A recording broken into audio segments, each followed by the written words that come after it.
Welcome to another episode of We Don't Die, where my goal is to give you evidence that although our bodies will disappear, we survive physical death. I'm your host, Sandra Champlain, author of the #1 international best-selling book, which is called We Don't Die, A Skeptic's Discovery of Life After Death. And today on the show, we have the fascinating Andrew Anderson. Andrew had dreams when he was young and noticed that a lot of the things he dreamt about actually came true. In fact, over the last 27 years, this has continued, and Andrew has been rated as one of the top 10 psychics in Chicago. In December 2006, Andrew had a vision of his own future, and the following month had a near-death experience and went into a coma. After he awakened, he could see spirits, guides, and angels. Andrew has worked with the police in crime investigations. He is the author of the ebook called How to Enhance Your Psychic Ability, and he also offers a guided meditation CD to help you connect with your spirits. He offers phone and in-person readings, and something unique about him I found on his website is he offers a service called One Question answered via email. So I'm definitely going to ask him more about that. Andrew Anderson knows that our deceased loved ones are definitely in a better place, and he certainly does not fear death. So with a warm welcome, I'd like to welcome Andrew Anderson to We Don't Die Radio. Hello, Andrew. Hello, Sandra, and thank you for having me on. I appreciate it. Oh, I'm thrilled. Anytime I can reach out and help others with my story, it makes me feel good. Yeah. It keeps me going, keeps me motivated. Yeah, I find that too. When we share what we love in our story, it brings a lot of inspiration. So how about a little bit about you? You're in the Chicago area, I just read. Yeah, I'm a psychic medium. That's what I do for a living. I do it full time. Sometimes I go for several weeks without a day off even. There's so many people that want to see me. I'm so blessed with that. I do know that once that experience I had in the coma, that I was able to see things clearer after that point. And I believe that my mission in life was clearer at that point. And that's what take us back kind of got me going a little bit before that happened. What were you doing in life? And I mean, you said you were always kind of had this experience of ESP of sorts as a young person. I have always, from being a small boy, I remember events happening to me of seeing things that nobody else was seeing. And, and I had a dream in about 2001, I believe Jesus came to me in a dream and told me that, and I actually saw him walking into a sunset with my mother holding hands. And he said, "Don't worry, she's going to be with me." It was such a calming, loving experience. I woke up and I was scared to tell my mom that dream. Oh, sure. She knew me. She knows me. So she kind of forced it out of me. And I told her what happened and what Jesus said. And it was a week after that, she was actually in a car accident. And she was okay from the accident, but they discovered breast cancer and gave her 6 months to live at that point. So it was really a reassuring, calming event. But, I've had many experiences like that with other people and other clients and family members, even pets. It's just an advantage I have of knowing where we go after we leave this earth. I grieve. I lost my dad this year, my brother, my mom. I mean, they're passed. But I grieve because I'm a human being, but I understand. I have a different understanding of where we go and what happens next. So I'm more comforted in knowing that. Plus, I can see and talk to them at times as well when I want to, or when they decide to show up, actually. Yeah, as a human being, we don't have any choice in how our body feels, and the tears and the grief. I mean, it's part of our human makeup, but to believe in life after death, I mean, that I think gives anybody such an edge as far as getting through grief. Absolutely. One thing I'd like to stress is my beliefs and my gifts come from God. I'm grounded in God. I believe strongly in Him, and I believe He allows me to keep my gift and keep doing what I'm doing. Without Him, I wouldn't be where I am or who I am. I know that, in the Bible, it was what I do was labeled as being evil, and I believe it's just because of, anytime something wasn't understood back then, they would label it as being evil or just, not right. I think that the interpretation was missed. But I believe I'm strongly my foundation is strongly in God. So, and that's where I draw from. And I praise him every day, any chance I can in a reading. So, that's fantastic. I mean, from what I see and know, I know God exists, and I know we were all created, and this was not just no random accident. Yeah, and this is truly a gift, and I think gifts are from God, and it's for the good of mankind, because I know what it's been like to speak with a medium after, say, my dad had died, and how reassuring, and anything that we can do to make someone else have a better life and make a difference, it's all a gift. Yeah. Especially with mothers and fathers losing children. That's one of the more difficult things I deal with, trying to reassure people that they're okay. They're just here in a different way. You know, God created us all, but he created us with we have very finite minds. We can't understand or comprehend the other side because it's infinite. And I don't believe our minds can comprehend that. It's the way he made us. We're supposed to hold on to these bodies with every ounce of our being. And once we're released, that's when we truly understand what's real. Yeah, and you might feel differently about this, but I don't think you do. But while we're here on Earth, there's actually lessons to be learned and things that we're supposed to be doing in the body. And if we remembered 24/7 what the big picture is, I don't think it would make this life as meaningful. Absolutely.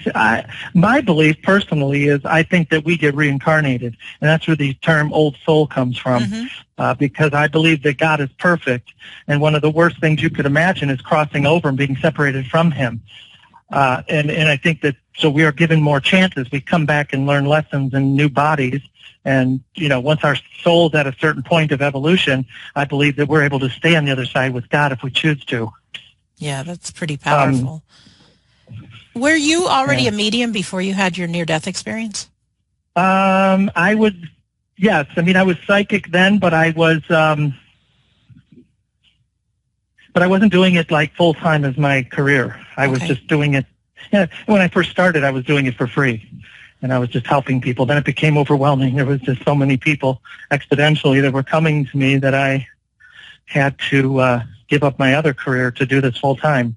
Do you understand? Yeah, I certainly do. Do you remember, I mean, because it sounds like you were someone who could see the future and you had these dreams, but could you always see souls around people that at one point you ended up saying, hey, you got a woman standing next to you that looks like this? I mean, do you remember when that all came to be, or was it always that way? I was young.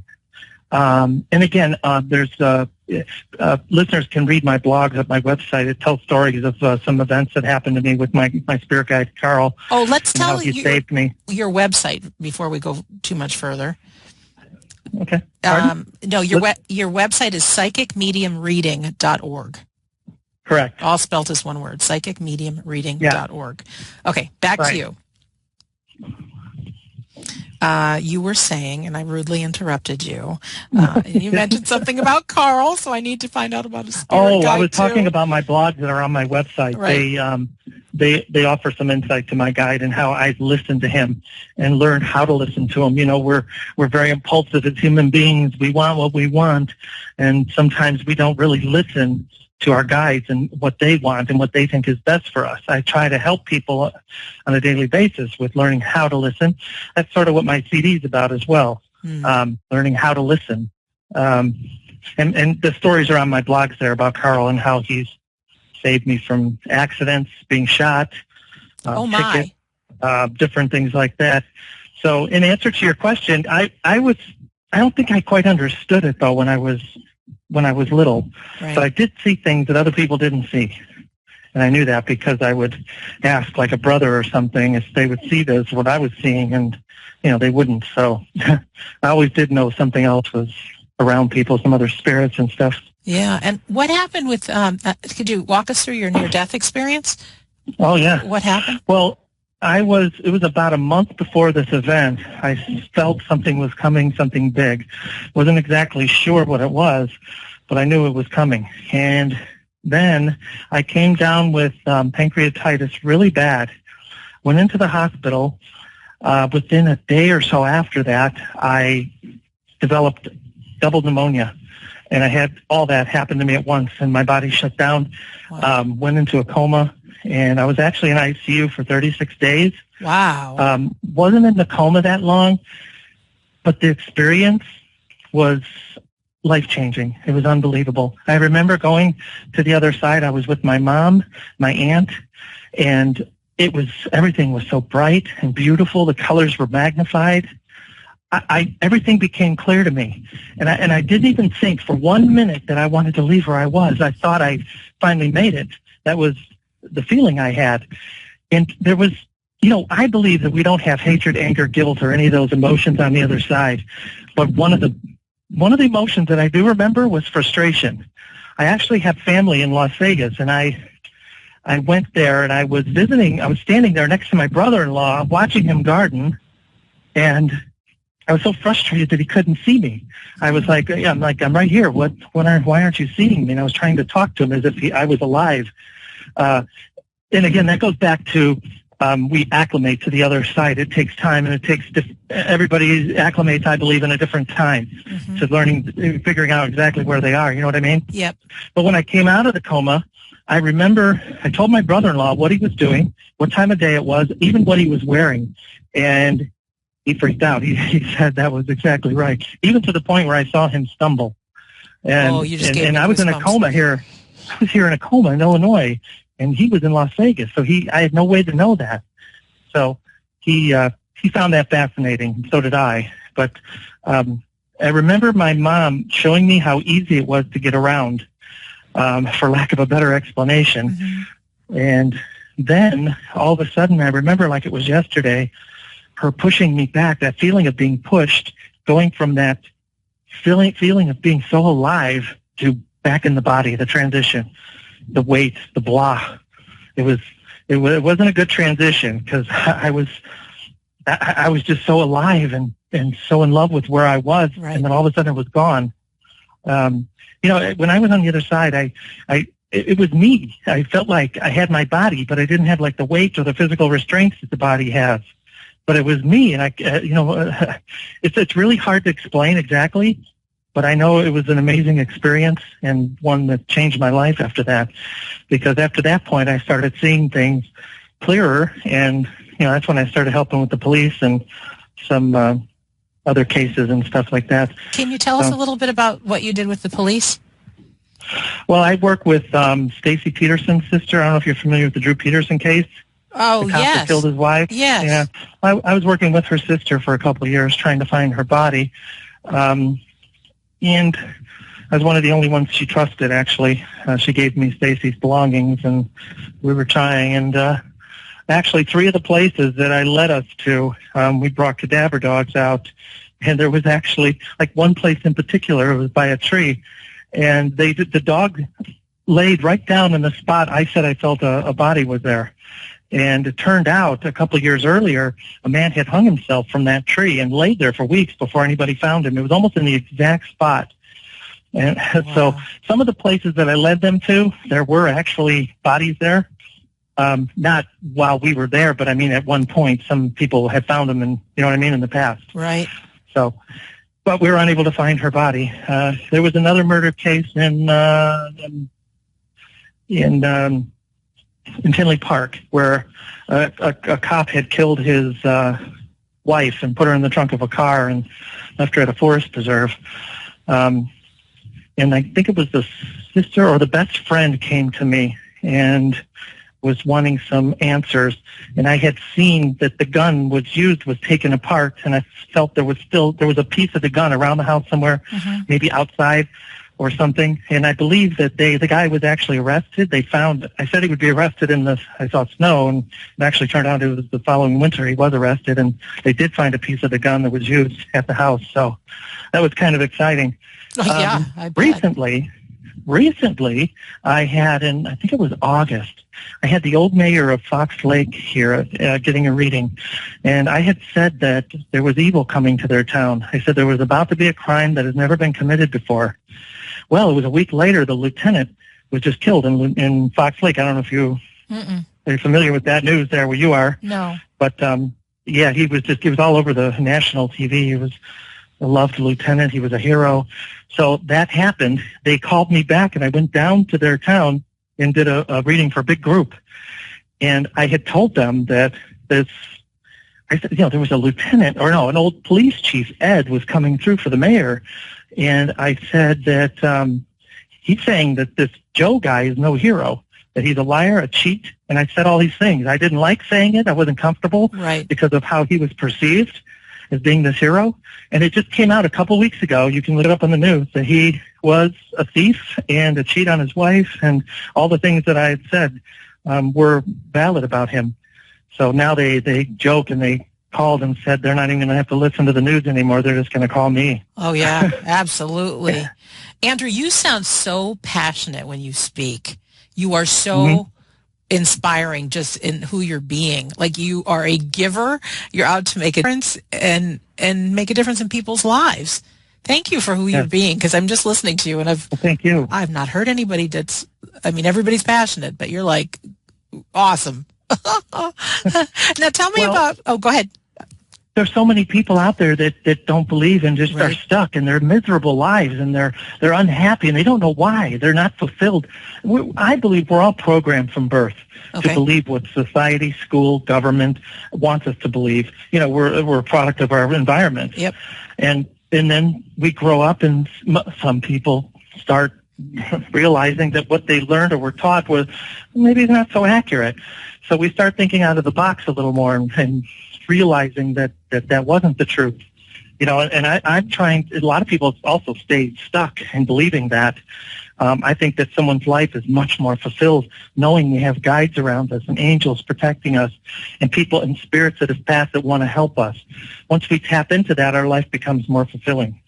How do we do that? I mean, you mentioned Carl, and I've never, even though people have talked that we all have spirit guides, I've always kind of blown it off. I feel very alone in this world, even though deep down inside I know I'm not.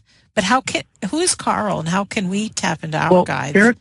Spirit guides are with us from birth to death. They never leave our side. I believe they're appointed by God. I believe angels are appointed by God. The difference is angels protect, guides guide.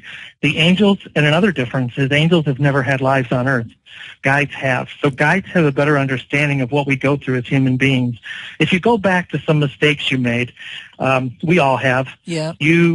Some of them you knew better, but you did it anyway. We all have done that. Right. You know what I mean? Yep. But my point of that is the reason you knew better is because that was your guide telling you this is not right, do this. Like I said, we're very impulsive as human beings. We want what we want. You know what I mean? Yep. And we think we got all the answers. But if we just take time and step back and make decisions with our heart and not our ears, that's when we make better choices. And that's what our guides are all about. They work through our gut and our intuition.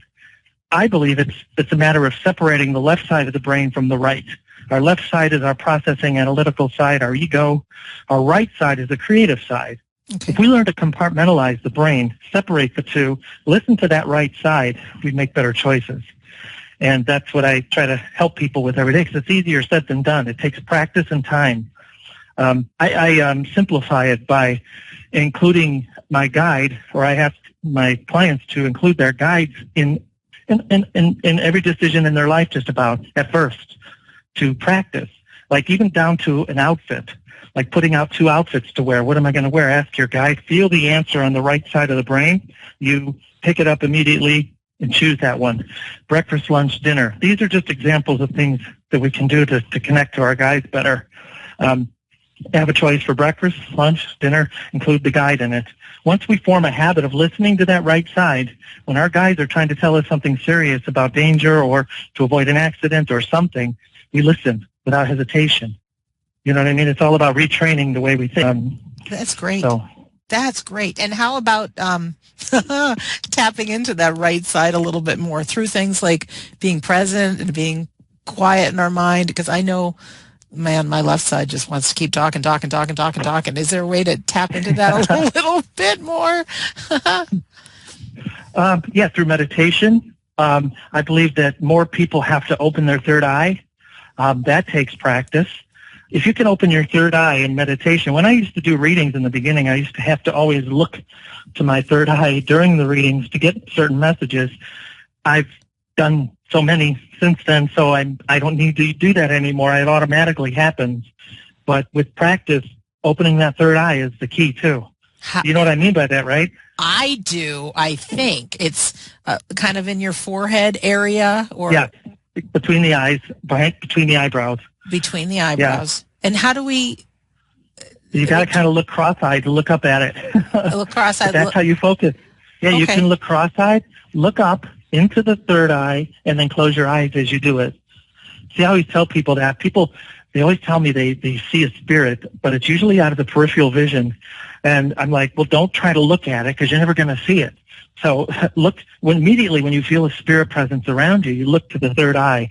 You're going to get a better view of the spirit that's there, rather than trying to look on it full on, because you're not going to see it. So can you just tell us where we're looking again? You're going to cross your eyes and look up in between your eyebrows. Look up in between the eyes, top of the nose, between the eyebrows. Close your eyes, right? Wow. Okay, that's great. And I don't know why. Do that during meditation and relaxation. Okay. You've given us a huge tool here, because I talk about this all the time, that do we have spirit guides and angels and things, and but it's still, as a human being, it's so easy to just feel very much alone, and to actually practice and build that relationship is awesome. What a gift. Yes. I'm going to start that today. It takes time, and I've helped many people. The veil is thinning between this world and the next. I have people getting readings that 10 years ago you would never think. I have someone from Obama's staff comes to me, the commander of the Chicago Police Department. I even had a priest and a preacher here getting a reading. Tell me that veil is not thinning. That is amazing. Even my book, a lot of these people, the preacher that came for the reading, they are seeing things that they can't explain, and they don't understand, so they're looking for it. They're looking to find out what they saw or what they experienced, because they couldn't find it in the Bible. You know what I mean? Oh, so they're just looking for more. Yeah. I'm sorry, what about your book? No, I very strategically put a subtitle, A Skeptic's Discovery of Life After Death, as my book. The title's We Don't Die, because I wanted it to be okay for people that didn't think reading one of these kind of books was okay. So it's what does she mean, a skeptic? And I've talked to more people that were so afraid to share an experience, even though they've had one, because they didn't want people to think they were weird. So I think what you say is, the veil's getting thin. It's becoming okay to talk about this, and absolutely, and to know. Where do we go now? Carl, your spirit guide, Carl. At some point, obviously, you tapped into his energy, and do you bring him in when you do readings? I know you bring God in, and because a lot of people that I read for don't speak English, and I can, especially the spirits, I get translated through Carl. I listen to him throughout my sessions, but I usually need him when it's time for, when there's somebody that didn't speak English. Yeah, of course. So, so then he translates for me. And again, we have many guides, and the name isn't even as important. Right. I don't believe his name is Carl or was ever Carl. That's what you call him. I think it was actually Kevin, and I changed it because of an abusive situation someone had with someone named Kevin. So I couldn't see calling him that. So I changed it to Carl, and the name's not even as important. They don't care if you call him Todd. It's just that they want you to connect to them and listen to them. Your life will become more fulfilling, and you'll make better choices. Sometimes it's very hard choices to make, but that's what the guides know best. And when we listen to them more often, life's going to get easier. Man, I sure do appreciate this conversation with you, Andrew. Just even from my own point of view, this is exactly what I needed to hear. Imagine how's that goes. Well, that's what happens. I know. Everything happens for a reason. I don't believe in coincidences. Yeah, I don't either. And I think there's something to learn from every experience as well. But this is super valuable. Yeah. So looking at your website, I was just clicking on every link that I could find, and you offer medium readings, half hour, different things like that. But I saw that you offered Ask One Question. What is that all about? Because a lot of times, see, I'm I had to charge for that. Of I was course. bombarded with questions from clients. Yeah. And that kind of, it kind of gets rid of some of the silly questions that I was asked, Right. like where's my keys and things like that. Mm-hmm. So I had to set it up that way. It's for people that don't need a full reading or don't really want one or just want a questions answered from a psychic. And again, that's when I use Carl as well, is for psychic questions. Like I did a reading last January for a lady in Washington, and I told her, I saw her on the train all the time. She said, yes, I commute every day. I said, stay off the train in January if you can, or hesitate to get on. That was my message to her, and that was coming from Carl. Well, I got an email from her best friend and from her saying I saved her life. There actually was a train accident, and I think there was 80 or 90 people. There was a large amount of people that died, and then a lot of people were taken to the hospital because of smoke inhalation. It was her train, though, and she hesitated to get on that day and missed it. So Carl has helped me help people miss things like that. And I've seen early-stage breast cancer and brain tumors and things like that in people that help save them as well. I believe those things come from Carl. That's really awesome. Yeah, and it feels good that you can just ask you something like that. A lot of times, I know there's a woman that I always recommend to for the show who might be one of my guests at some point, but even to get a medium reading with her, it's 6 or 8 months down the road. And just to be able to feel like, okay, I can email you with a question and just, take your time. Respond within 24 hours. Yeah, and that makes it even better. I really can tell you're passionate. You're the real deal. You're somebody who's gifted. You don't take these gifts as it's all about Andrew Anderson. No, it's God. It's really helping people live a better life. Man, how That's about what it's all about?